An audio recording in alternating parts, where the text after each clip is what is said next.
এই নুরালো, আমি একটা কথা কই, রাগ হইস না, হ্যাঁ? এই যে এই ব্রিজটা ওজন দিলে কয় কেজি হইবে?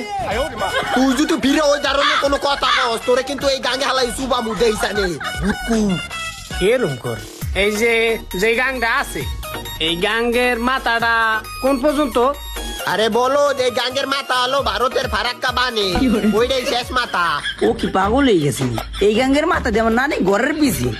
আচ্ছা আমি আটটা কথা কই, এই যে পানি, এই পানি এই ইন্ডিয়া পর্যন্ত গেছে গা, মাছও তো গেছে গা না? হালার ঘরে হালায় কোন ধরনের প্রশ্ন জিগায়? এই হালায় হলো আসলে একটা এলিয়েন। এই আমি একটা কথা কই ভাই, তুই রাগ করিস না। ওইলো এই গাঙ্গের যে মাছগুনা আছে, এই মাছগুনা ভারতে গেলে 5 ফুট লাগবে না? এই 5 ফুট গুনা পাইবি কোথায়? কেমন তোরা প্রশ্ন করে? এলিয়ান হালার ঘরে হালা গো মন দেখো দুইটা রে এই নেই পুত্তা তুই মাটির মধ্যে। আরে না বলো, তুই জানোস না এই পাসপোর্ট বানাই দেবেন নরেন্দ্র মোদি। মাথা মুতা তো নষ্ট হয়ে যাইতেছে, এখন যে কি করবো?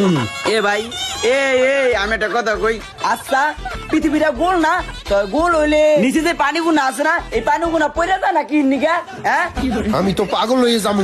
আরে কপাল পোড়া রে। ভুটকু তোর মাথায় কি আল্লাহ গোবর ভরে দেছে? গোবর ভুটকু তুই আমার মাথা নষ্ট করে দেছিস। বোমরা তোরে আজকে খাইছি, তুই খারাস না কে? তুই খালি খারাই দেখ একবার।